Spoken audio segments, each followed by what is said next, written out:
परमेश्वर का धन्यवाद हो जो हमको जय के उत्सव में लिए फिरता है। हालेलुया।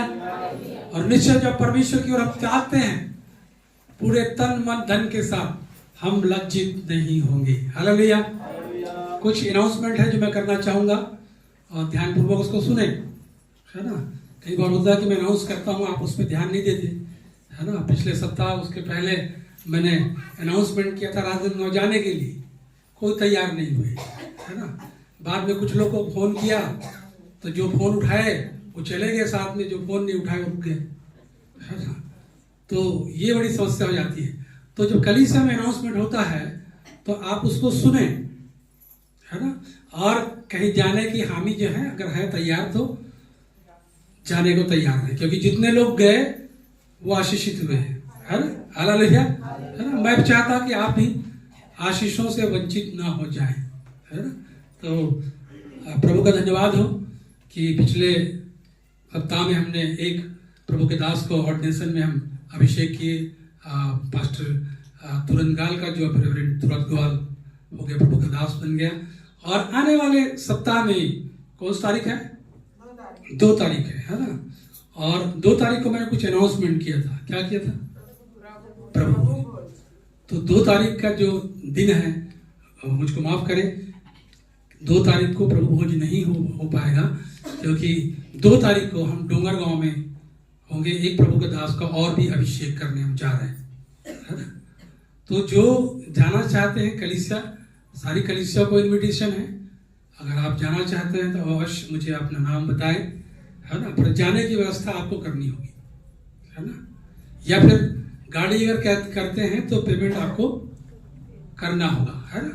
ठीक है, 15-20 अगर लोग अगर होते हैं तो जाने के लिए बड़ी गाड़ी कर सकते हैं, है ना।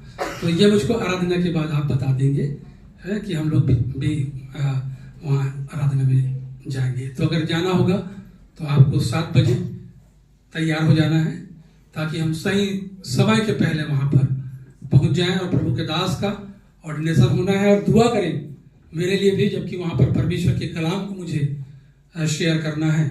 तो आपकी प्रार्थना के बिना में कुछ भी नहीं। जब कलीसिया प्रार्थना करती है तभी मैं अपने आप में मजबूत अपने आप को देखता हूँ, है ना। तो आपका अहम रोल है। आपका पासवान आपको अच्छी रोटी, आत्मिक रोटी खिलाए, अच्छा भोजन कराए, है ना। तो उसके लिए क्या करना है? कलीसिया प्रार्थना करना, नहीं तो दाल चावल में संतुष्ट रहना पड़ेगा, है ना। और अगर आप चाहते हैं कि हमको बिरयानी मिले, मटन मिले, चिकन मिले, तो वैसे आपको दुआ करना है, ताकि वैसे आत्मिक रोटी आपको और मुझको मिले। Hallelujah, hallelujah. सो 2 तारीख का जो प्रभु की बेच में भोज की जो आराधना थी, प्रभु की बेच में शरीक होने जा रहे थे, वो पोस्टपोन हो गया है, आगे बढ़ा दिया गया है। मैं आपको अनाउंसमेंट कर दूंगा उसका। और दूसरी बात, कितने लोग जानते हैं कि छत्तीसगढ़ में एक मसीह मेला लगता है? हाँ जी, हाँ, ये 2-4 लोग यहाँ देख रहा हूँ मैं, ठीक है। मनकू द्वीप करके एक द्वीप है जहां पर मेला लगता है, और हर साल मेला लगता है।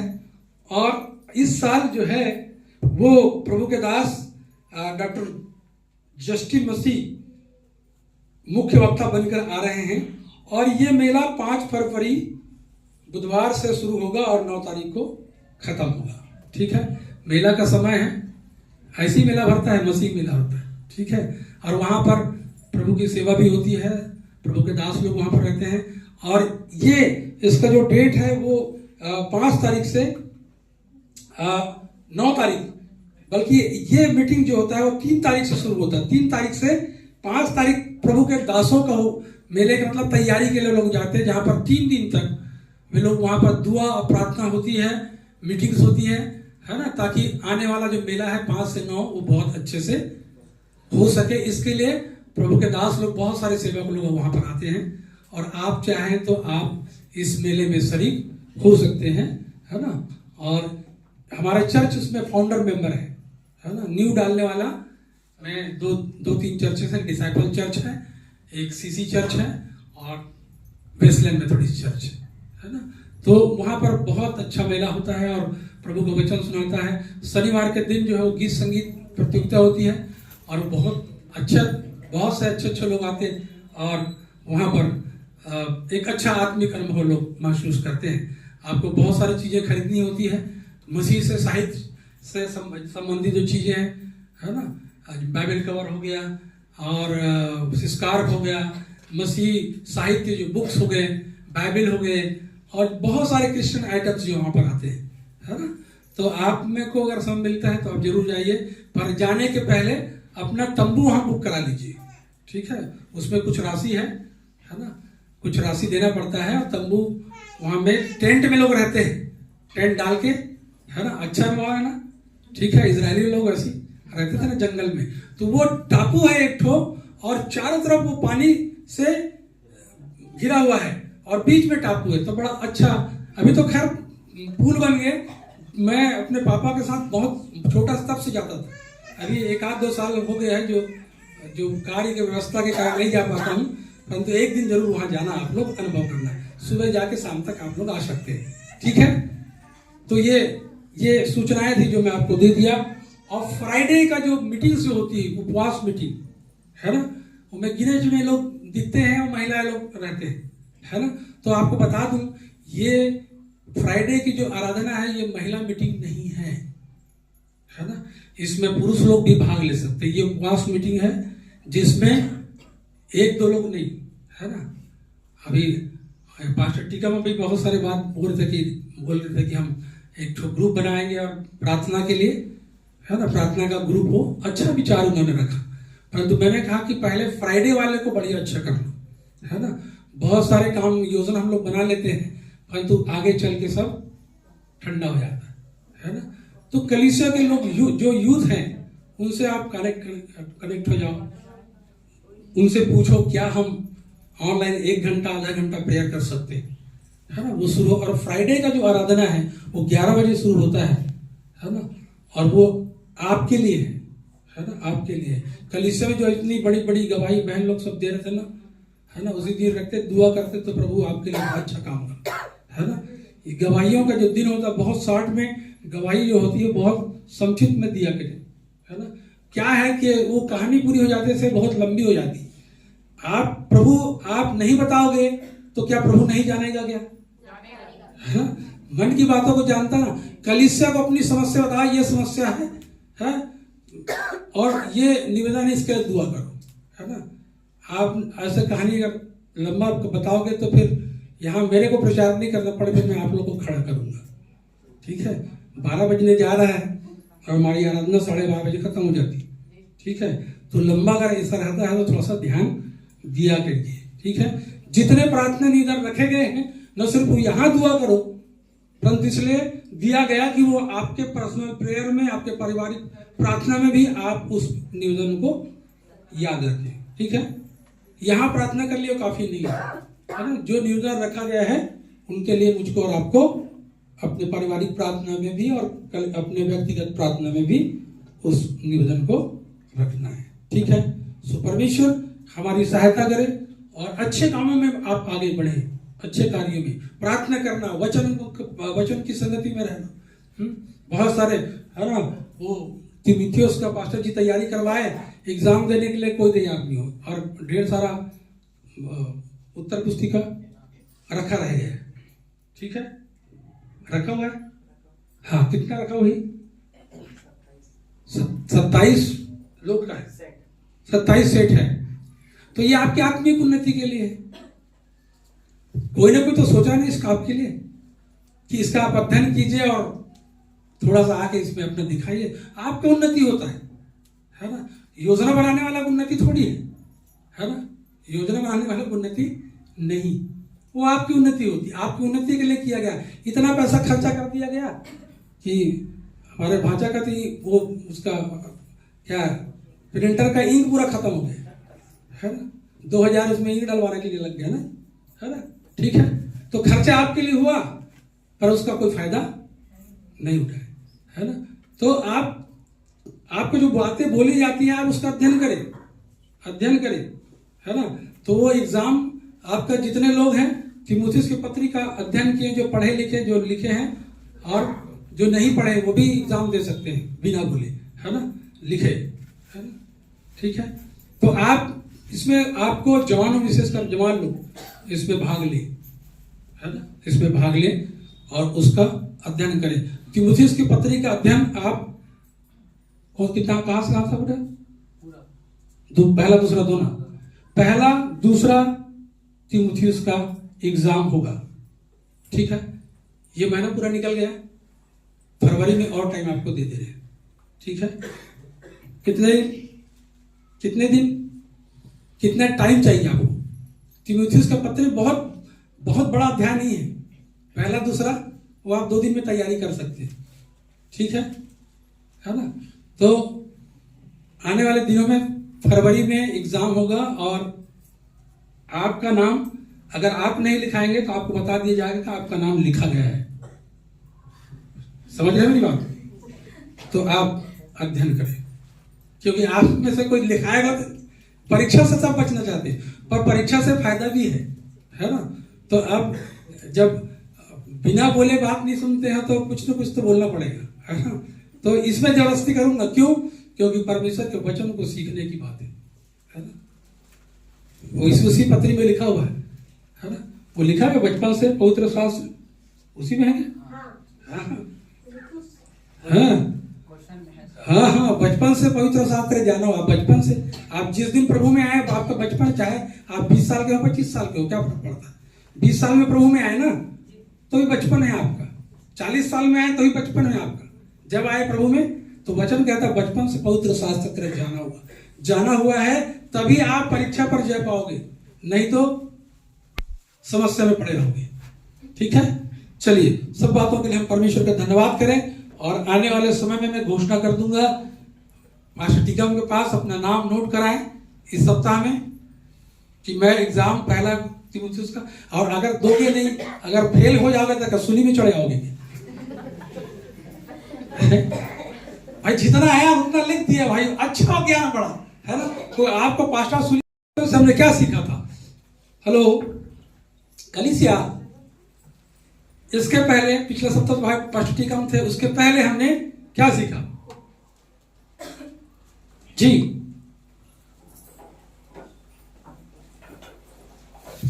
कुछ नहीं सिखाया कि चोरी हो गया, जो बोया गया था बीज चोरी हो गया, है ना, ठीक है। कोई बता सकता है? कोई नहीं बता सकता। उसके इस सप्ताह के पहले जी, हेलो,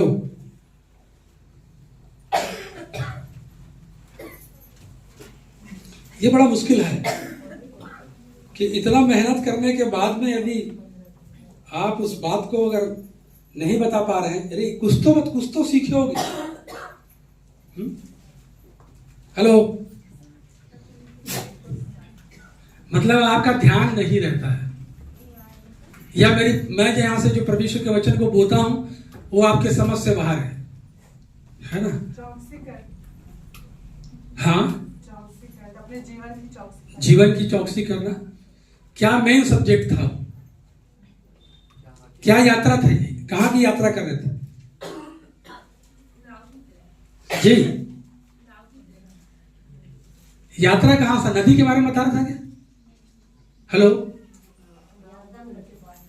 हेलो, कहां से पहुंचे थे? कौन सी नदी? यरदन नदी। कंफर्म है? एक तो बड़ा मुश्किल से पहुंचे हो यरदन नदी में, है ना। चलिए, आगे पार्ट पीछे सा पार्ट, है ना। अगर मसीह जीवन में आपको जय पाना है तो इस बात को याद रखना है कि खुदा का कलाम में जो बोया जा रहा है उसको मुझको और आपको याद रखना है। और वो अगर वो याद नहीं है तो इस जगह में मैं सिर्फ टाइम पास कर सकता हूं, है ना। आधा घंटा पौन घंटा बोलूंगा और उसके बाद आप सुनेंगे और उसके बाद चलेगा। क्या सीखे? बाहर कैसे प्रचार करो, बाहर कैसे बताओगे प्रभु के वचन को कैसे बताओगे? नहीं बता पाओगे, ठीक है। मैं कुछ बातों को समाहित करूंगा और परमेश्वर के वचन में हम जा रहे हैं इस प्रकार। यहां पर फिर से कुछ बातों को हम सीखने जा रहे हैं। यहोशू की पुस्तक और उसका 3रा अध्याय,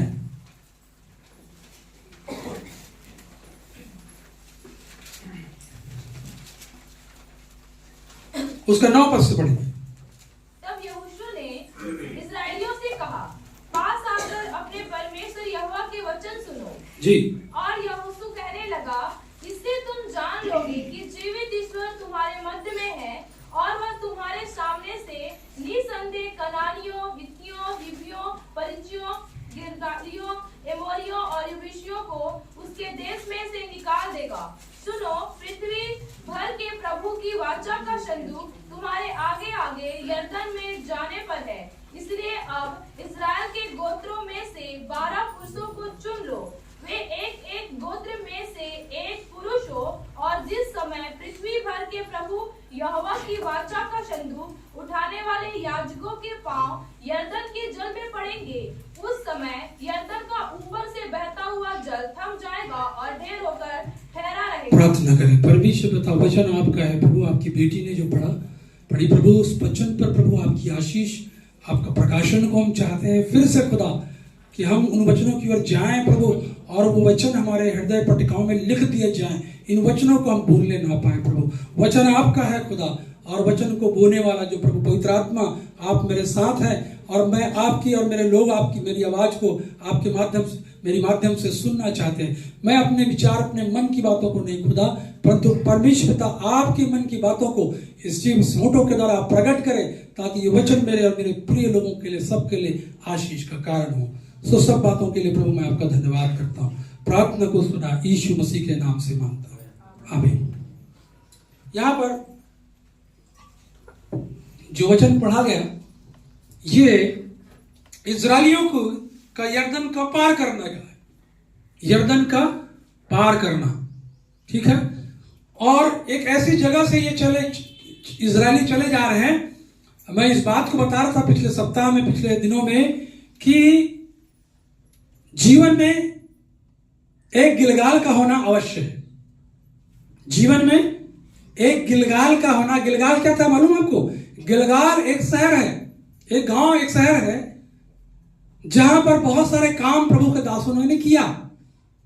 और मैं इस बारे में आपको बताया कि पिछले दिनों में कि वो यरदन से हम सबको, यरदन की यात्रा कर रहे हैं, और इस यात्रा में हम सबको गुजरना है। और यरदन इसलिए क्योंकि यहां से ही यरदन को जब इजरायली जब यरदन के पार आए तो समस्या में यरदन नदी जो है, वहां समस्या ये थी कि उस नदी को पार कैसे किया जाए, उस नदी को पार कैसे किया जाए। जबकि आपको मालूम है मूसा के समय में एक और समुद्र को, कौन सा समुद्र था वो? लाल सागर, लाल समुद्र। और लाल समुद्र को भी ऐसे ही पार किया गया था कि मूसा और उसकी सेना जो इजरायली थे, वे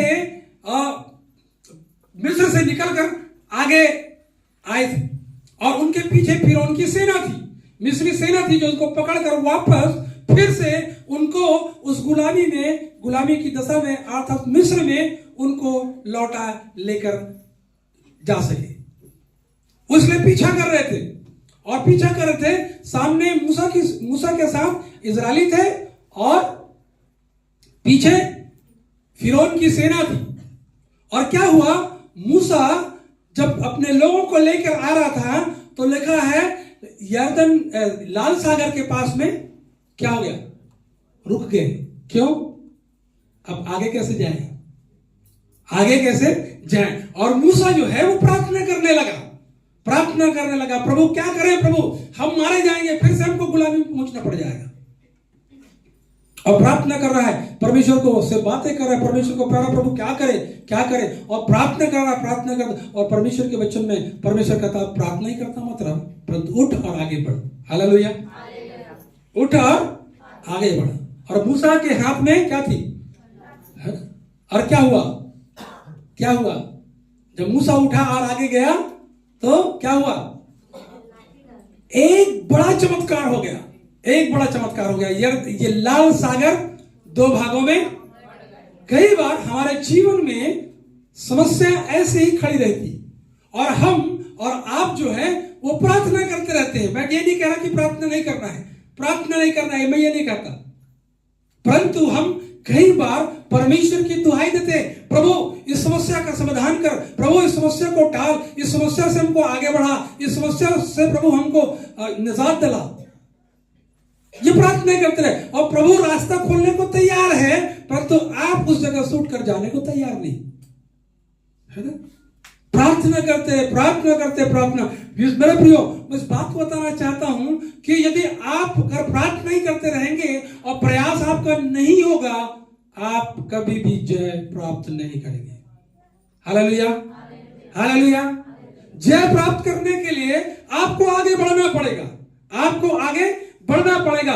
यरदन, यहां पर जिन बातों को हम देख रहे हैं कि यहां पर यरदन नदी है, और ठीक वैसी ही समस्या जैसे मूसा के साथ सामने था, वैसी ही समस्या यहोशू के सामने भी। और यहां पर जैसे उस समय मूसा ने प्रार्थना किया, परमेश्वर उसका मार्गदर्शन किया और लाल समुद्र दो भागों में बढ़ गया। आज तक कभी ऐसा नहीं हुआ। समुद्र का दो भाग बढ़ जाना यह बहुत छोटा काम है क्या? छोटा आश्चर्य कर्म है क्या? समुद्र का दो भाग में बढ़ जाना बहुत बड़ा आश्चर्य कर्म। और क्या हुआ? इजरायली उस रास्ते से, लाखों इजरायली लोग हैं, उस रास्ते को उस बीच में से पार करके चले गए। हालेलुया। और लिखा है फिरौन की जब सेना आई पीछे, तो लिखा है कि जब लोग बीच मझधार में थे, है ना, जहां से लोग गुजरे थे, फिरौन की मूसा की सेना, मूसा और इजरायली लोग, वहां पर क्या हुआ? ये लोग, मिस्री लोग क्या हो गए? उसी रास्ते से जा रहे थे और बीच में फिर समुद्र क्या हो गया? दो भाग तो हो गया था प्रभु, दो भाग। वो चीजें उनको क्या कर दी? डुबा दी। फिर जैसे के तैसे हो गए, जैसे के तैसे हो, और कई लाखों मिस्री जो है उसमें डूब कर मर गए। परमेश्वर की सुरक्षा हमारे जीवन के लिए है, हमारे जीवन के लिए है। और यहां पर हम इन बातों को देखते हैं यरदन नदी के बारे में कि यहां पर भी यही समस्या आ गई, यहां पर भी यही समस्या है। और यरदन को पार करना, यरदन के निकट बहुत सारी घटनाएं घटी। ये बहुत अद्भुत काम। और आपको मैं इस बात के बारे में बता रहा था कि मुझको और आपको ऐसी समस्याओं को, कई समस्याओं को पार करना है, पार करना है। और परमेश्वर इसके लिए सामर्थ्य देगा। जब आप तैयार होंगे, मैं तैयार होऊंगा, तो परमेश्वर काम करेगा। हम लोग कई बार परमेश्वर पर डिपेंड हो जाते हैं, परमेश्वर तो काम कर। हम कुछ करना ही नहीं चाहते, हम कुछ नहीं करना चाहते। यहां पर यरदन नदी के बारे में हम इन बातों को देखते हैं कि यहां पर लिखा हुआ, तब यहोशू ने इजरायलियों से कहा, पास आकर अपने परमेश्वर यहोवा के वचन को सुनो, इसके पहले कि तुम को मैं आगे लेके चलूं। गोल गिलगाल तक का है, इसके पहले कि मैं तुमको लेकर आगे बढ़ूं, क्या करो? अगर जय पाना है तो क्या करना है? परमेश्वर के वचन को सुनना है। हेलो, कितने लोग परमेश्वर के वचन को सुनते हैं? है ना? और कितने लोग सुनकर याद रखते हैं? हेलो, हम सुनते हैं पर याद नहीं रख पाते, है ना? कहानी याद हो सकती है, प्रभु का वचन याद नहीं होता। वाई? क्यों नहीं होता? क्योंकि हमारा ध्यान पूरे चीज वहां पर नहीं होता है ना। कहानी अच्छी लगती है, परमेश्वर का वचन अच्छा नहीं लगता। और यही बात हो सकता है इजरायलियों में रही। कई दिनों से परमेश्वर सिखा रहा है, कई दिनों से परमेश्वर सिखा रहा है, पर इजरायली सीखने को तैयार नहीं। और पहली बात, जब यहोशू इस बात को कहता है कि पास आकर परमेश्वर के वचन को क्या करो? सुनो। कुछ बातें जो परमेश्वर बताने वाला है, उस बातों को क्या करो? ध्यान पूर्वक सुनो। और वो ये कि वो कहने लगा, इससे तुम जान लोगे कि जीवित ईश्वर तुम्हारे मध्य में है और वह तुम्हारे सामने से कितनी जातियां हैं, कितनी सारी जातियों का नाम है। हेलो, हाँ, कनानियों, जी, जी, हाँ, जी, और यबूसियों को हाँ, उसके देश में से निकाल देगा। हाँ, इतनी सारी जातियों को। क्यों? क्योंकि परमेश्वर ने प्रतिज्ञा किया है कि दूध और मधु धारा बहती वहां पर, उस जगह में तो लेके जाऊंगा। और कहीं ना कहीं किसी को तो खाली करनी ही थी, क्योंकि परमेश्वर अपने लोगों को वहां बसाने जा रहा है। अपने लोगों को बताने जा रहा है। और इसलिए कहता, इसके पहले बताने जा रहा है, परमेश्वर के वचन को सुनो और सुनो। फिर 11 पद में कहता, सुनो पृथ्वी भर के प्रभु की वाचा का संदूक तुम्हारे आगे आगे यरदन में जाने पर है। हालेलुया। यह वाचा का संदूक, जो वाचा का संदूक है, और यह पाक और साफ, इसको लेकर भी आगे बढ़ना चाह रहे हैं। और यह पवित्र है। और इसको लेने वाले भी जो लोग जो वाचा का संदूक उठाया करते थे, उनको भी पवित्र होना है। क्या पता, हो सकता है वो भूल गया। तो परमेश्वर का दास उसको फिर से ये स्मरण दिला रहा है और कह रहा है कि सुनो, पृथ्वी भर के प्रभु के वाचा का संदूक तुम्हारे आगे आगे यरदन जाने पर है। इसलिए अब इस्राएल के गोत्रों में से 12 पुरुष चुन लो। कितने लोग? 12 पुरुष चुन, 12 पुरुष चुन। और इनका और क्या, वे एक एक गोत्र में से एक एक पुरुष। कितने गोत्र? इस्राएलियों में कितने गोत्र थे? 12 गोत्र थे। और उन 12 गोत्रों में से एक एक व्यक्ति, एक गोत्र से एक व्यक्ति, है ना, एक गोत्र से एक व्यक्ति का चुनाव होना है। और लिखा है कि वे एक गोत्र में से एक पुरुष हो। और जिस समय पृथ्वी भर के प्रभु यहोवा की वाचा का संदूक उठाने वाले याजकों के पांव यरदन के जल में पड़ेंगे, उस समय यरदन का ऊपर से बहता हुआ जल थम जाएगा और ढेर होकर क्या होगा? हालेलुया, ठहरा रहेगा। आपकी समस्याएं बड़ी नहीं हो सकती है।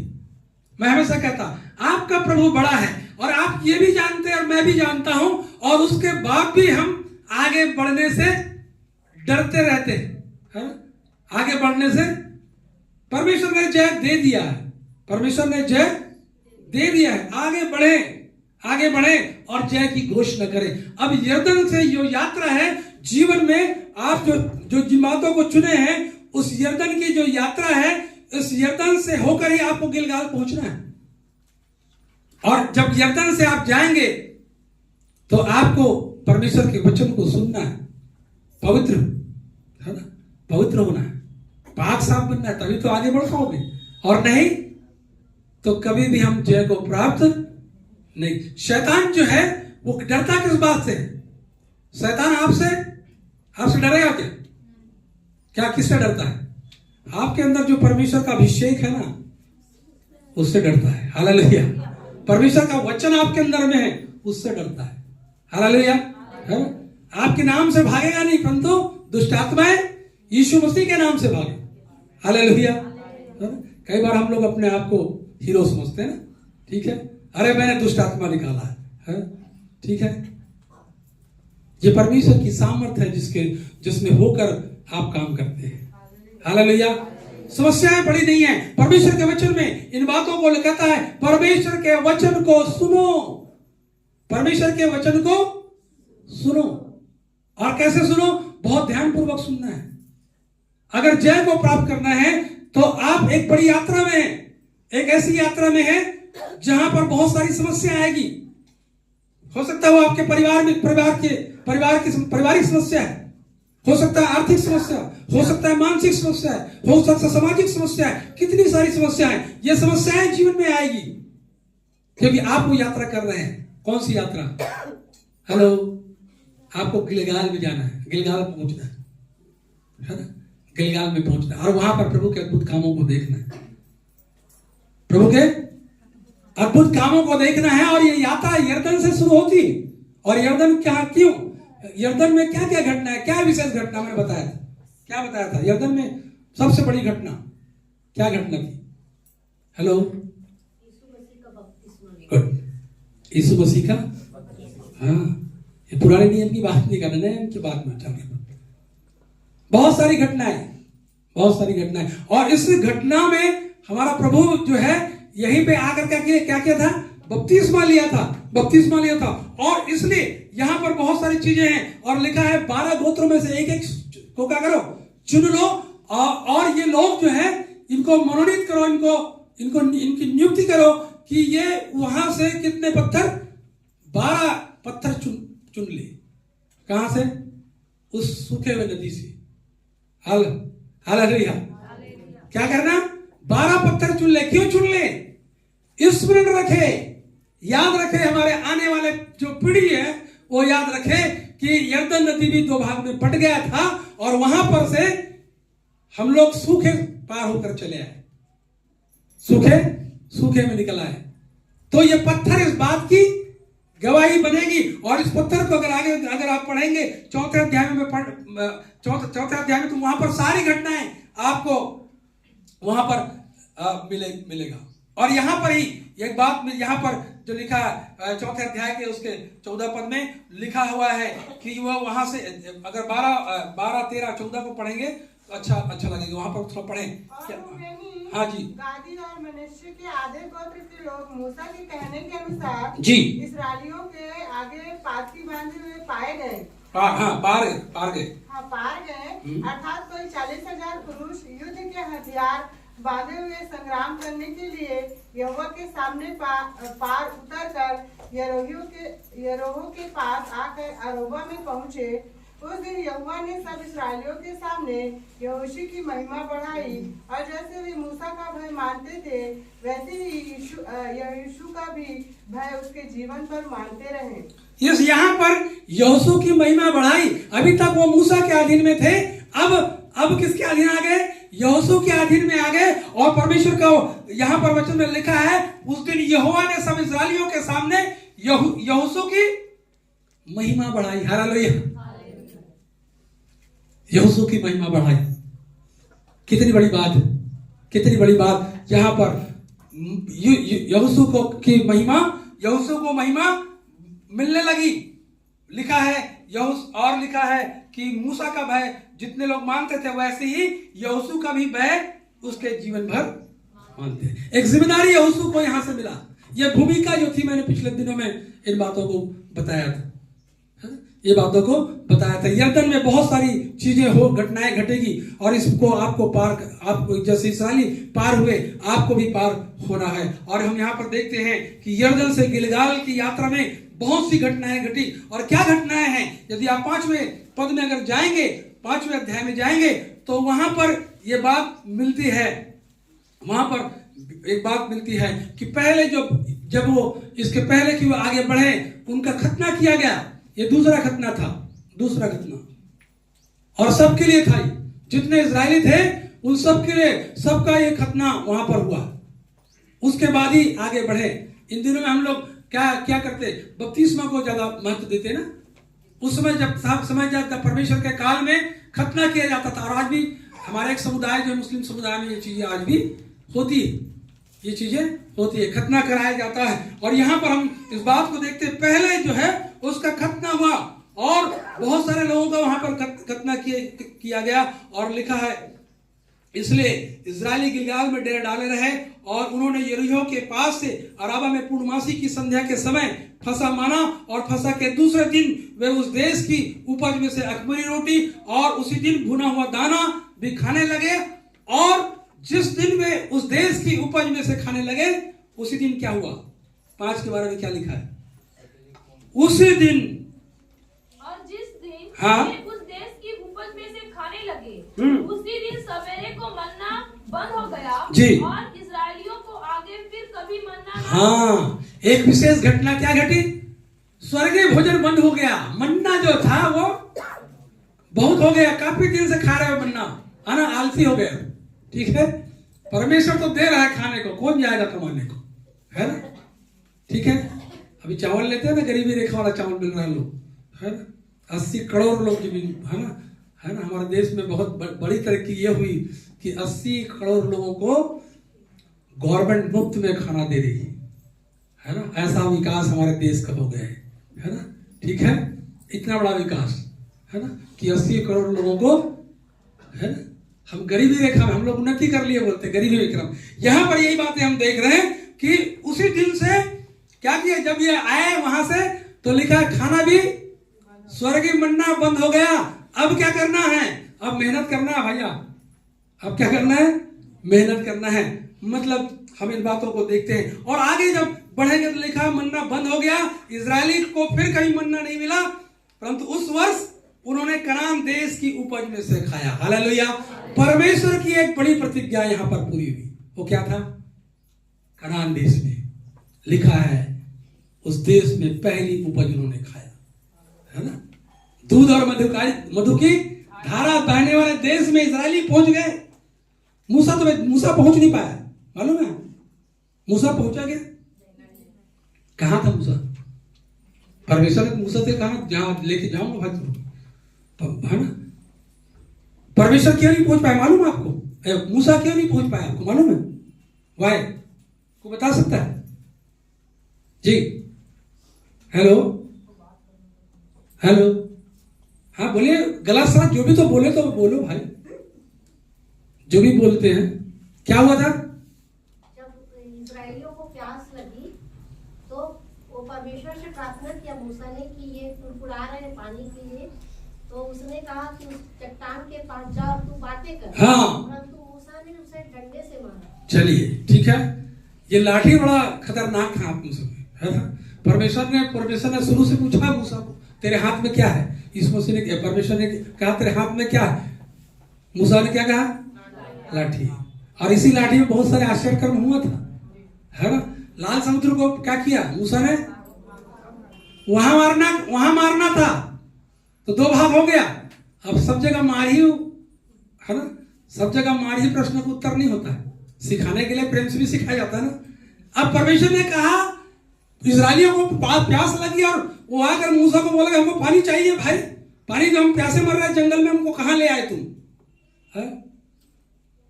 मूसा गया, परमेश्वर ने कहा जा उस चट्टान से क्या कर, बातें कर। हेलो, चट्टान से परमेश्वर ने कहा चट्टान से बातें कर। मूसा गया और वो डंडा जैसा उसने लाल समुद्र में इस्तेमाल किया था वैसा इस्तेमाल किया। आश्चर्य कर्म हुआ कि नहीं हुआ? हुआ, ठीक है। आश्चर्य कर्म हुआ, पर इसकी सजा बहुत भयानक थी। इसकी सजा मूसा को यह था कि तू उस देश में जा नहीं पाएगा, है ना। दूर से तेरे को दिखा दूंगा। मूसा को परमेश्वर कहां ले गया?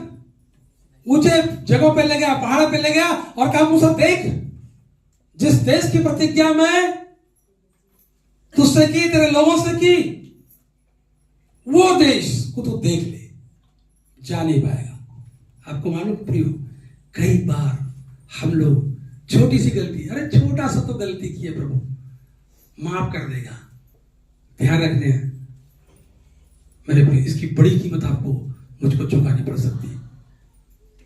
एक छोटी सी गलती।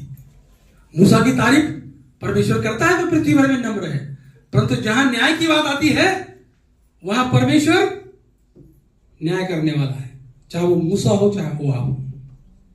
कहा तू देश में नहीं जाने पाएगा, तू नहीं देख सकता है। कई बार हम बहुत बार ऐसी छोटी छोटी गलतियां करते हैं और सोचते रहे प्रभु तो माफी मांग लेगा ना, क्या दिक्कत है। जब आप ऐसी छोटी छोटी गलतियां करते हैं, परमेश्वर आपको माफी नहीं, उसकी कुछ ना कुछ तो सजा है। और बहुत सारी आशीषों से हम चूक जाते हैं, बहुत सारी आशीषों से चूक जाते हैं। यहां पर हम इन बातों को देखते हैं कि यहां पर यहोशू है और यहोशू के साथ उनके पूरे इजरायली लोग यहां पर खड़े हुए हैं और बहुत सारी घटनाएं यहां पर घट रही है। पहली घटनाएं जो है यहां पर हम बातों को देखते हैं कि ये दूसरे जो खतना का है वो हुआ कि लोगों का खतना किया गया। दूसरी बात जो है यहाँ पर मन्ना बंद हो गया और लोग जो है कनान की उपज में से खाने लगे। और यहाँ पर फिर और आगे अगर बढ़ते हैं तो हम देखते हैं कि परमेश्वर का दर्शन जो है, दूध का जो दर्शन है यहोशू को होता है। अगर आप उसको पढ़ेंगे 5 का 13 पद से पढ़ेंगे, उसको पढ़ेंगे जल्दी से। जब यहोशू यरीहो के पास था तब उसने अपनी आंखें उठाई और क्या देखा कि हाथ में नंगी तलवार लिए एक पुरुष सामने खड़ा है। और यहोशू ने उसके पास जाकर पूछा, क्या तू हमारी ओर का है या हमारे बैरियों की ओर का? तब उसने उत्तर दिया, नहीं, वरन मैं यहोवा की सेना का प्रधान होकर अभी आया हूँ। तब यहोशू ने पृथ्वी पर मुंह के बल गिरकर दंडवत किया और उससे कहा, अपने दास के लिए मेरे प्रभु की क्या आज्ञा है? यहोवा की सेना के प्रधान ने यहोशू से कहा, अपनी जूती पांव से उतार डाल, क्योंकि जिस स्थान पर तू खड़ा है वह पवित्र है। तब यहोशू ने वैसा ही किया। यहाँ पर यहोशू को दूत ने दर्शन दिया। दूत खड़ा हुआ है, वो भी क्या तलवार लेके खड़ा है? क्यों खड़ा है भाई? क्या कारण है? क्या कारण? और यहोशू उसको पहचान नहीं रहा है। यहोशू यहां पर इन बातों को देखते हैं, वो देखता है कि एक सामने एक नंगी तलवार लिए एक पुरुष खड़ा हुआ है और वो उससे पूछ रहा है क्या तू हमारी ओर से है? मतलब होगा कोई इजरायली सेना का कोई बंदा। हर इतने सारे लोग में कौन है? कितने लाख वहां से निकले, लाखों लोग की भीड़ में कैसे पहचान पाए यहाँ पर? इसलिए यहोशू को पूछना पड़ा। और तब दूत ने क्या उत्तर दिया? कहा, यहाँ पर वो पूछ रहा है क्या तू हमारी ओर का है या हमारे दुश्मनों की ओर से?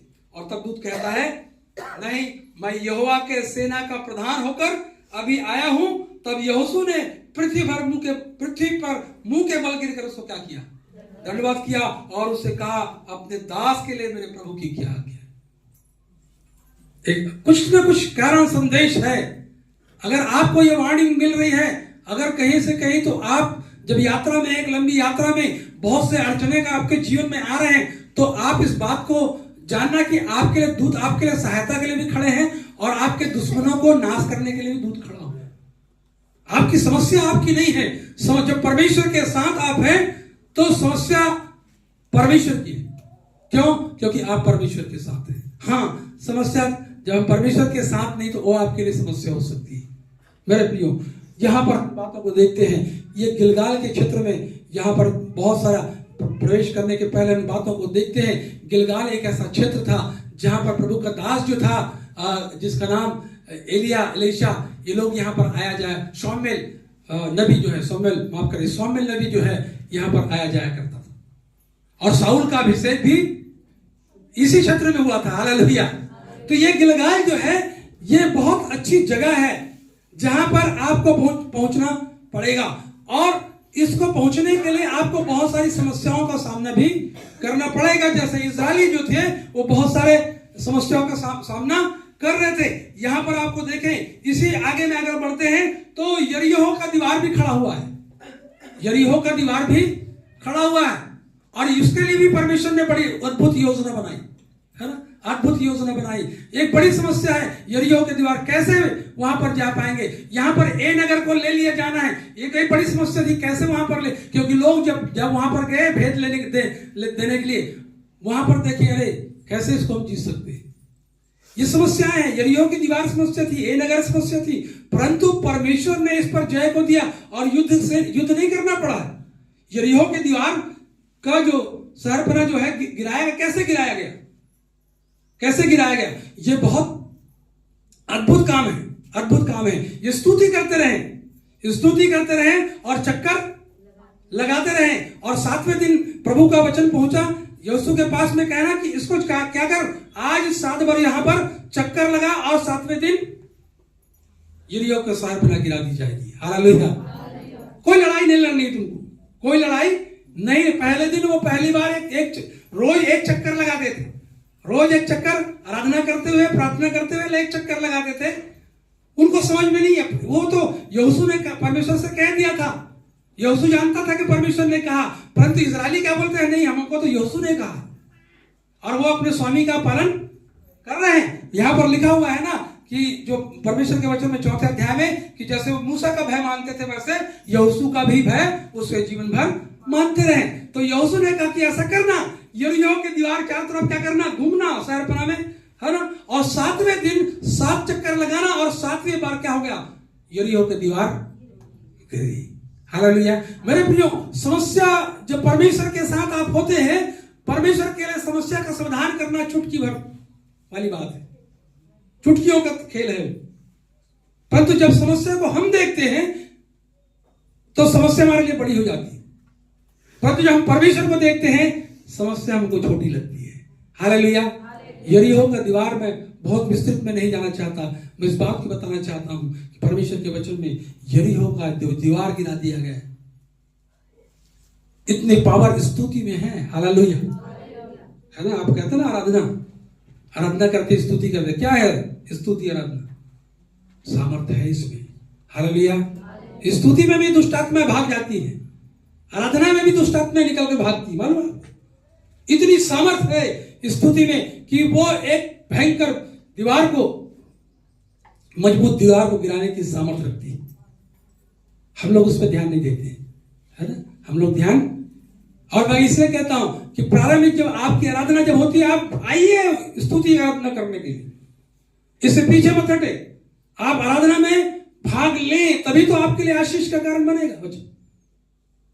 नहीं तो आराधना में आपने भाग नहीं लिया, तैयारी नहीं हुई, है ना, उस वचन से आप आशीष को प्राप्त नहीं कर पाएंगे। और फिर अगर आगे बढ़ेंगे तो बहुत सारी चीजें इसमें लिखा हुआ है। बड़ा अद्भुत काम ये होता है। जैसे मैं इस बात को बता रहा था कि यरीहो की दीवार जो है कि लिखा कि वे अगर छठवें अध्याय के उसके 15 और 17 पद में अगर जाएंगे वहां पर, तो वहां पर दीवार कैसे गिरी उसका वर्णन है। फिर 7वें दिन में बड़े तड़के उठकर उसी रीति से नगर के चारों ओर 7 बार घूम आए।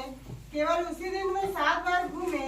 तब 7वीं बार जब याजक नरसिंगे फूंकते थे, जी, यहोशू ने लोगों से कहा, जय जयकार करो, क्योंकि यहोवा ने यह नगर तुम्हें दे दिया है। हालेलुया। रोज एक बार घूमते, और फिर आखिरी दिन जब यहोशू ने कहा कि क्या करो, उस दिन 7 बार घूमे। और तब लिखा है 7वीं बार जब याजक नरसिंगे फूके थे, तब यहोशू ने लोगों से कहा, जय जयकार करो, क्योंकि यहोवा ने नगर तुमको दे दी। और ऐसा हुआ। और उसके बावजूद भी यहां पर एक परमेश्वर ने एक आदेश दिया था कि वहां की सब वस्तु को क्या करना, वो सब परमेश्वर के लिए। हालेलुया। क्या करना? वो परमेश्वर के लिए अर्पण की वस्तु है। उसको नहीं छूना भाई, उसको क्या करना? नहीं छूना, उसको सबको क्या करना? नष्ट कर देना। ठीक है। और यहां पर एक और घटना आपको आगे पढ़ेंगे तो मिलेगा। क्या हुआ? एक व्यक्ति के मन में लालच आ गया। हेलो, कौन सा जानते हो आप उनका? जिसका नाम अकान है ना। क्या हुआ? परमेश्वर निर्देश दे रहा है, यहोशू कह रहा है यहां पर, परमेश्वर निर्देश दे रहा है यहोशू के माध्यम से कि उस नगर में जो कुछ उसमें है यहोवा के लिए अर्पण की वस्तु ठहरेगी, और केवल राहाब वेश्या और जितने उसके घर में हो वे जीवित छोड़ दिए जाएंगे। क्यों भाई? ये तो विषय थी, इनके काम गंदे थे, अच्छे काम नहीं थे, परंतु परमेश्वर क्या दूत क्या कह रहा है, यहोशू क्या कह रहा है? क्यों मालूम है आपको? क्योंकि ये इस राहाब ने एक अच्छा काम किया था कि उन्होंने प्रभु के लोगों की सहायता की थी।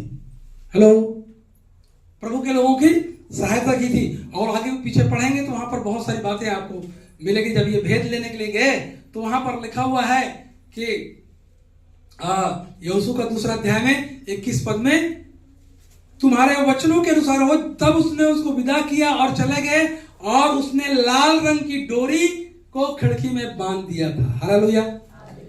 ये भेदिए जो भेद लेने गए थे, अब राहाब को कहा, बहन ऐसा करना कि जब ये परमेश्वर इस नगर को ढाएगा तो क्या करना, तू अपने घर के दरवाजे में ऊपर में, है ना, क्या डालना? हाँ, लाल वाला झंडा। कहां दिखाई देता है जी? हेलो, लाल झंडा कहां दिखाई देता है? ऊंचे स्थान में दिखाई दे रहा है ना, पर गलत हो रहा है। वो क्या है? बचाएगी, और उसका घराना बचाया गया, है ना, घराना बचाएगा। और फिर अब आगे अगर आएंगे तो आपको पाएंगे अकान के बारे में। ठीक है। परमेश्वर ने आज्ञा दिया था कि सब कुछ को क्या करना? नष्ट कर देना, चाहे वो चांदी हो, सोना हो, जितनी बहुमूल्य चीजें हैं उसको क्या करेगा? क्या करना? नष्ट कर देना। परंतु आपको मालूम है, अगर 7वें अध्याय में जाएंगे तो वहां पर अकान के बारे में पता चलता है, अकान के बारे में। और उसने वो काम किया जो यहोवा की दृष्टि में घृणित था। परमेश्वर के भाग में से चोरी हुआ। क्या ठहराया गया था? परमेश्वर का हिस्सा है, ये अर्पण कर दिया गया। आपने जो चीज अर्पण कर दिया परमेश्वर के लिए, वो आपका नहीं है, वो परमेश्वर का है, परमेश्वर का है। और परमेश्वर ने उसे ग्रहण किया है, और आप में उसमें से थोड़ा सा जो अच्छा वाला उसको ले ले, है ना। साउल के साथ तो यही हुआ था। साउल के साथ भी साउल राजा हो गया ना, साउल को परमेश्वर ने, दास ने कहा था कि सब कुछ नष्ट कर देना, परंतु अच्छी अच्छी चीजों को उसने रख लिया और शामिल नबी से झूठ भी बोला, है ना। यहां पर वही बात है, यहां पर भी हुई। और क्या हुआ, अकान ने इसमें से कुछ चीजों को रख लिया, है ना। और अकान कैसे नाश हुआ मालूम है आपको, है? मालूम है अकान का पाप की सजा क्या थी?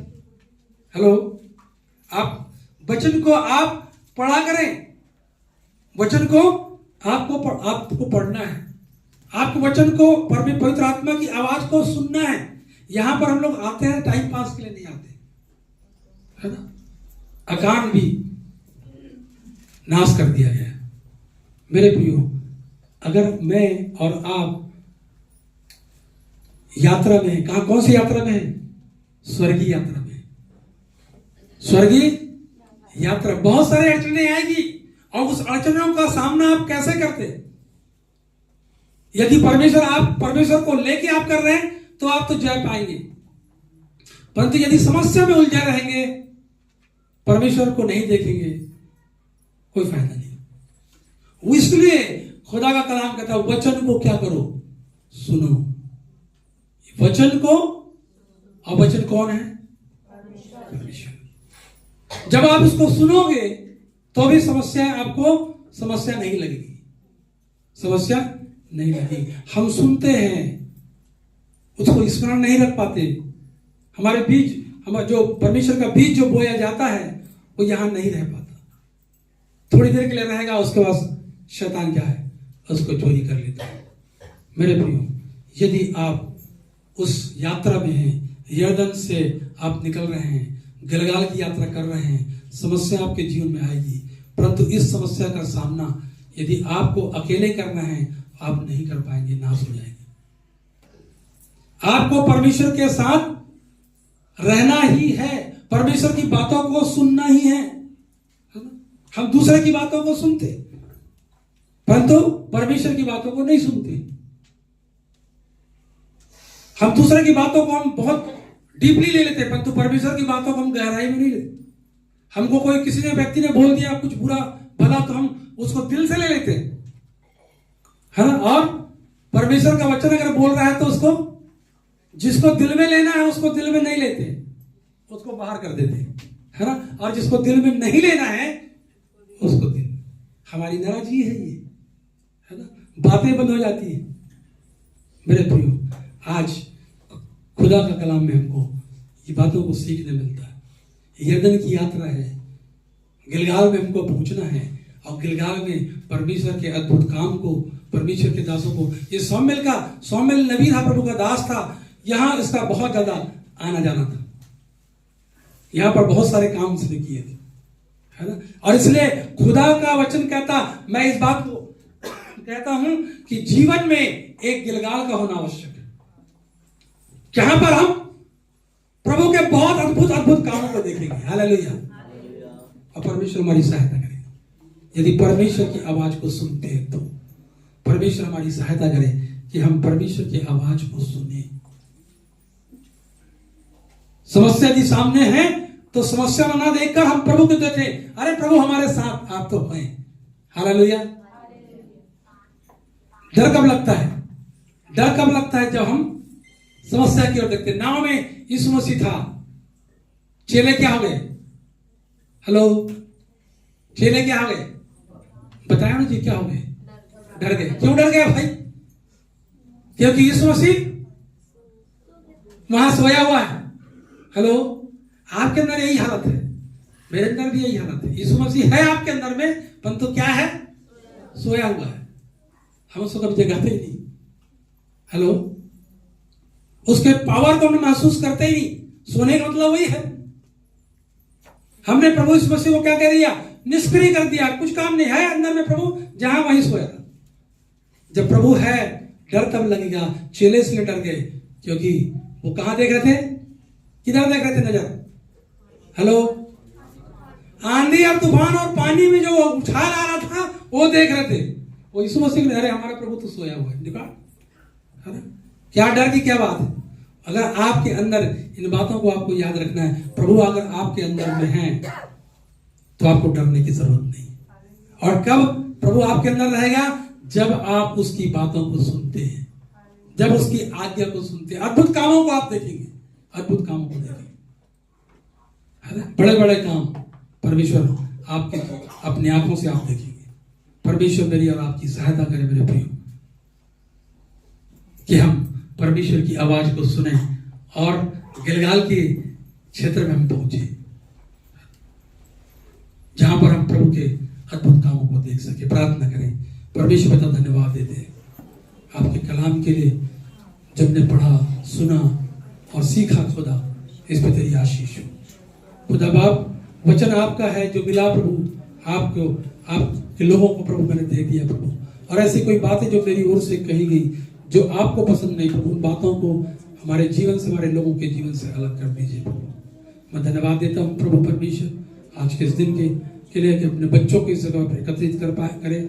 हम सबको खुदा जितने यहाँ पर लोग हैं सबको आशीष दे, विशेषकर जो लोग नहीं आ पाए प्रभु उनके लिए दुआ है प्रभु, जो आज स्कूल मीटिंग की ड्यूटी के कारण इस जगह पर उपस्थित नहीं हो पाए प्रभु, आप उन्हें भी आशीष दें प्रभु, ताकि आने वाले सप्ताह में प्रभु आपके भवन में आकर आपके नाम को महिमा दे सके। सब बातों में आदर महिमा हम आपको देते हैं। धन्यवाद प्रभु, तूने हमारी प्रार्थना को सुना। आदर महिमा तुझको देते हैं खुदा, जब तक हम फिर से न मिले प्रभु, हम सबको प्रभु परमेश्वर आपके हाथों में सौंपते हैं और धन्यवाद के साथ प्रार्थना यीशु मसीह के नाम से मांगते, सुनकर कबूल करें। आमीन। अपने स्थानों में खड़े जाएं, आशीष ग्रहण करें। अब हमारे परमेश्वर पिता का प्रेम, प्रभु यीशु मसीह का अनुग्रह, पवित्र आत्मा की मीठी संगत, तेरे सहभागिता हम सब विश्वासियों के साथ, तेरे दास और दासियों के साथ, जब तक प्रभु यीशु मसीह दोबारा आगमन ना हो, हम सबों के साथ बनी रहे। आमीन। मुझ में यीशु की शोभा दिखाई दे, उसका अद्भुत प्यार और सब माता है, तो आत्मा पभे कर्ष मेरा शरीर, मुझ में यीशु की शोभा दिखाई दे। आमीन, आमीन। आप सबों को जय मसीह की। प्रभु आप सबको आशीष दे।